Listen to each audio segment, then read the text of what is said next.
Hello दोस्तों, आज की इस वीडियो में हम बात करने वाले हैं मध्य प्रदेश प्राथमिक शिक्षक पात्रता परीक्षा 2022 के ओल्ड क्वेश्चन पेपर के बारे में। इस क्वेश्चन पेपर में बाल विकास से जो क्वेश्चन आए थे उन पर हम चर्चा करेंगे। इस वीडियो को देखने के बाद आपको आइडिया लग जाएगा कि मध्य प्रदेश प्राथमिक शिक्षक पात्रता परीक्षा में बाल विकास एवं शिक्षा शास्त्र से किस टाइप के क्वेश्चन पूछे जाते हैं। इस टॉपिक से इस एग्ज़ाम में 30 क्वेश्चन पूछे गए थे। चलिए दोस्तों, देखते हैं वो कौन कौन से क्वेश्चन थे इस परीक्षा में आए थे। यह एग्ज़ाम पेपर है 5 मार्च 2022 की फर्स्ट शिफ्ट का। यह एग्ज़ाम पेपर है 5 मार्च 2022 की फर्स्ट शिफ्ट का। बाल विकास के पहले प्रश्न में पूछा गया था स्थूल क्रियात्मक कौशल है। पहला ऑप्शन लिखना, चित्रकारी, चलना और चौथा ऑप्शन था पढ़ना। इसका सही आंसर है चलना स्थूल प्रक्रिया का क्रियात्मक कौशल है।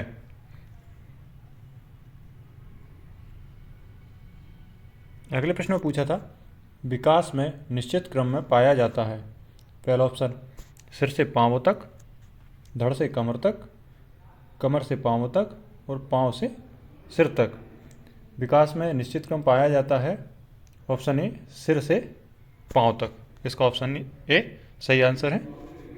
अगला प्रश्न है विकास के निर्धारक तत्व हैं माता पिता का स्वास्थ्य, माता पिता का शैक्षणिक स्तर, परिवार का सामाजिक संबंध और परिपक्वता एवं सीखना। इसका सही आंसर ऑप्शन डी है, परिपक्वता एवं सीखना विकास के निर्धारक तत्व हैं।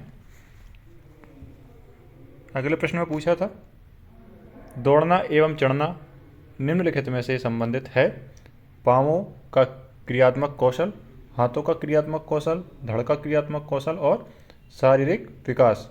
दौड़ना एवं चढ़ना पाँवों का क्रियात्मक कौशल है, ऑप्शन ए इसका सही आंसर होगा। अगले प्रश्न में पूछा था वृद्धि एवं विकास एक दूसरे से वृद्धि एवं विकास एक दूसरे से खाली स्थान है। पहला ऑप्शन अंतर संबंधित और अंतर्निर्भर, विपरीत। तीसरा ऑप्शन समान और अलग अलग। विकास, वृद्धि एवं विकास एक दूसरे से अंतर संबंधित और अंतर्निर्भर हैं। इसका पहला ऑप्शन सही आंसर है। अगले प्रश्न में पूछा था भ्रूण किसकी सहायता से माँ के शरीर से जुड़ा रहता है। नाभिनाल, अपरा, रक्त कोशिकाएं और रक्त धमनी। भ्रूण अपरा की सहायता से माँ के शरीर से जुड़ा रहता है, ऑप्शन बी इसका करेक्ट आंसर है।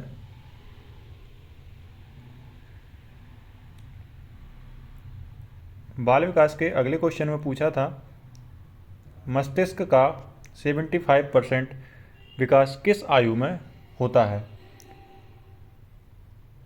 पहला ऑप्शन था 2 वर्ष की अवस्था में, 5 वर्ष की या 10 वर्ष की या 21 वर्ष की। मस्तिष्क का 75% विकास 5 वर्ष की आयु में हो जाता है, ऑप्शन बी इसका करेक्ट आंसर है।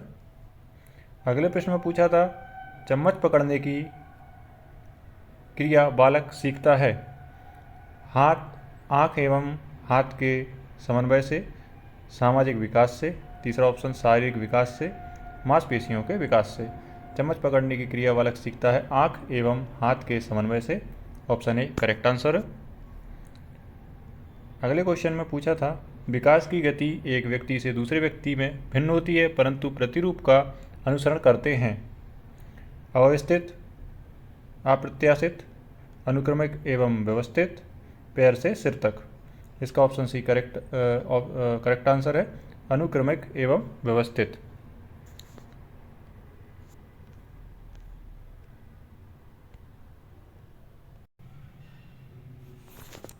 अगले प्रश्न में पूछा था सीखने के लिए किसने स्वतंत्रता एवं निरंतरता को आवश्यक है।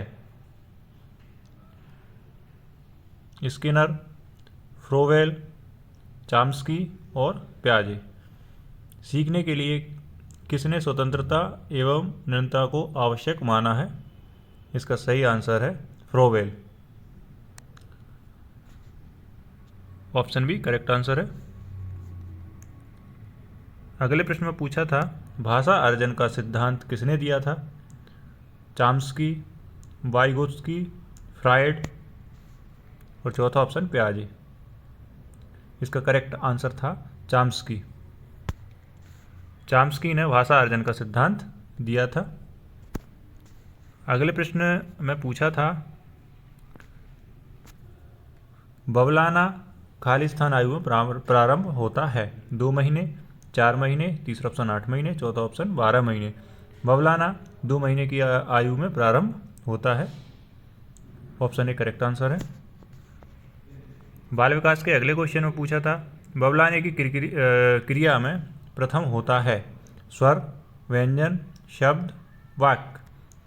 बवलाने की क्रिया में प्रथम होता है स्वर। ऑप्शन ए करेक्ट आंसर है।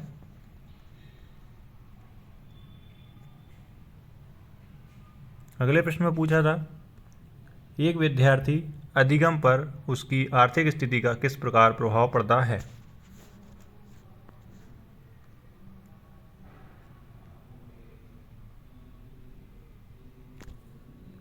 पहला ऑप्शन दिया था अमीर विद्यार्थी अधिक अधिगम करता है, गरीब विद्यार्थी कम अधिगम करता है, किसी प्रकार का प्रभाव नहीं पड़ता है, गरीब विद्यार्थी अधिक अधिगम करता है। इसका करेक्ट आंसर है सी, किसी प्रकार का प्रभाव नहीं पड़ता है।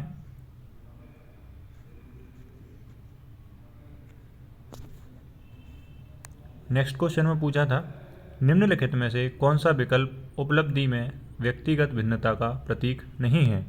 ऑप्शन ए पूर्व अनुभवों में विभिन्नता, ऑप्शन बी लिंग में विभिन्नता, ऑप्शन सी रुचियों में विभिन्नता, ऑप्शन डी पूर्व निर्देशन में विभिन्नता।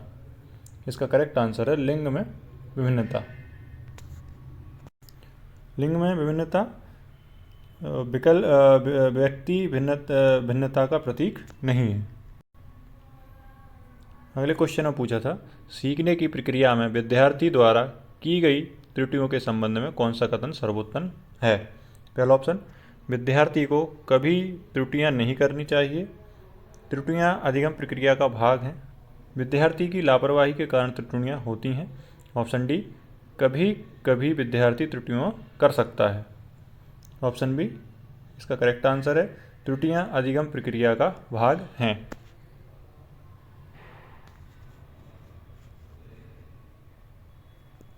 अगले क्वेश्चन में पूछा था एक बालक के व्यक्तित्व के मापन की सर्वाधिक व्यक्तिपरक विधि है?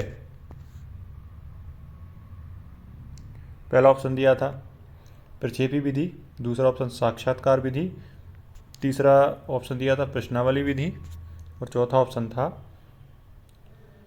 समाजमिति विधि। इसका ऑप्शन सी है प्रश्नावली विधि। इसका करेक्ट आंसर है प्रश्नावली विधि एक बालक के व्यक्तित्व के मापन की सर्वाधिक व्यक्तिपरक विधि है। अगले क्वेश्चन में पूछा था निम्न में से व्यक्तित्व मापन की प्रक्षेपी विधि है? निर्धारण मापनी, अवलोकन, साक्षात्कार, प्रासंगिक अंतर्बोध परीक्षण। प्रासंगिक अंतर्बोध परीक्षण इसका करेक्ट आंसर है। प्रासंगिक अंतर्बोध परीक्षण व्यक्तित्व मापन की प्रक्षेपी विधि है।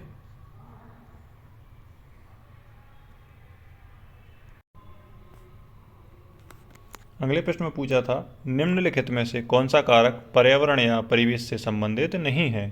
पहला ऑप्शन साथियों के समूह, समुदाय, परिवार और भावनाएं। भावनाएं ऑप्शन डी इसका करेक्ट आंसर है। भावनाएं पर्यावरण या परिवेश से संबंधित नहीं है। बाल विकास के अगले क्वेश्चन में पूछा था बच्चों के सीखने के तंत्र को समझना महत्वपूर्ण है जिससे कि पहला ऑप्शन उन्हें नई संकल्पनाएं सिखाएं, उन्हें आज्ञाकारी बनाएं, तीसरा ऑप्शन था उन्हें दोस्त बनाने में मदद करें और चौथा ऑप्शन था स्कूल के शिष्टाचार सीखें। इसका करेक्ट आंसर है उन्हें नई संकल्पनाएं सिखाएं। पहला ऑप्शन करेक्ट आंसर है। अगले क्वेश्चन में पूछा था यह खालिस्तान के माध्यम से कि मनुष्य की क्षमता और उनके वातावरण में कार्य करने की क्षमता में वृद्धि होती है।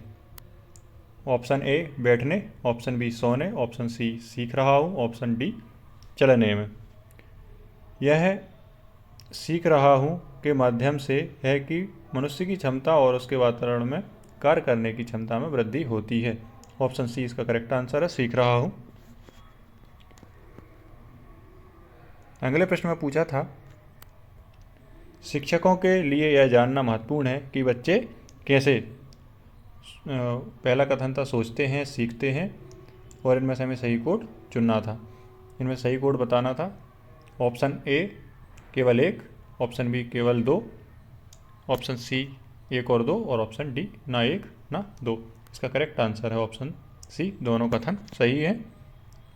शिक्षकों के लिए यह मानना महत्वपूर्ण है कि बच्चे कैसे सोचते हैं और सीखते हैं।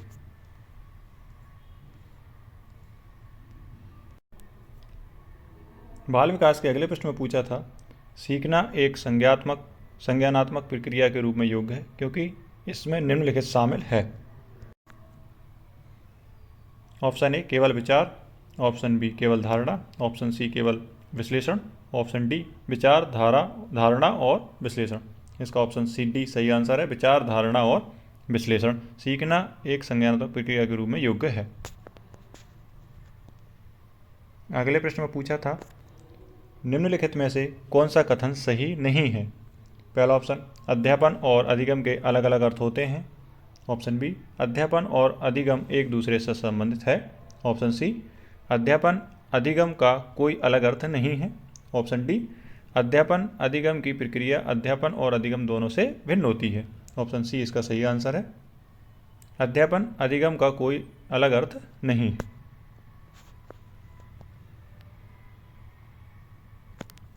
बाल विकास के अगले प्रश्न में पूछा था, अध्यापन टीचिंग का संबंध से नहीं है, खाली स्थान से नहीं है। पहला ऑप्शन दिया था अध्ययन, दूसरा ऑप्शन था लिखना, तीसरा अंकगणित, चौथा जिम्मेदारियाँ। जिम्मेदारियाँ इसका करेक्ट आंसर है, जिम्मेदारियाँ, अध्यापन का संबंध जिम्मेदारियों से नहीं है।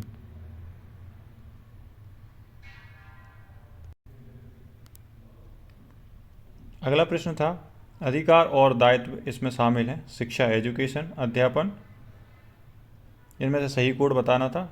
ऑप्शन ए था केवल एक सही है, ऑप्शन बी केवल दो, ऑप्शन सी केवल एक और दोनों सही है, और ऑप्शन डी ना तो एक और ना दोनों सही है। इसका आंसर है केवल एक सही है, अधिकार और दायित्व शिक्षा एजुकेशन में शामिल है। इसका ऑप्शन ए करेक्ट आंसर है। अगले प्रश्न में पूछा था, अधिगम और सोचना खाली स्थान प्रक्रियाएं हैं, अपेक्षिक और प्रासंगिक। इसमें से कोड बताना था सही कौन सा है। पहला ऑप्शन है केवल एक कोड सही है, केवल दो कोड सही है, एक और दो दोनों कोड सही है, ना तो एक और ना दोनों कोड सही है। ऑप्शन डी इसका सही आंसर था, ऑप्शन सी दोनों कोड सही है। अधिगम और सोचना अपेक्षिक और प्रासंगिक प्रक्रियाएं हैं। अगले प्रश्न में पूछा था, निम्नलिखित में से कौन सीखने की प्रक्रिया में सक्रिय भागीदार हैं, शिक्षक, विद्यार्थी। इसमें से भी सही कोड बताना था। पहला ऑप्शन केवल एक सही है, केवल दो, ऑप्शन सी एक और दो दोनों सही है, ऑप्शन डी ना तो एक और ना दोनों सही है। इसका सही आंसर ऑप्शन डी सी होगा, दोनों सही है। सीखने की प्रक्रिया में सक्रिय भागीदार होते हैं शिक्षक भी और शिक्षार्थी भी।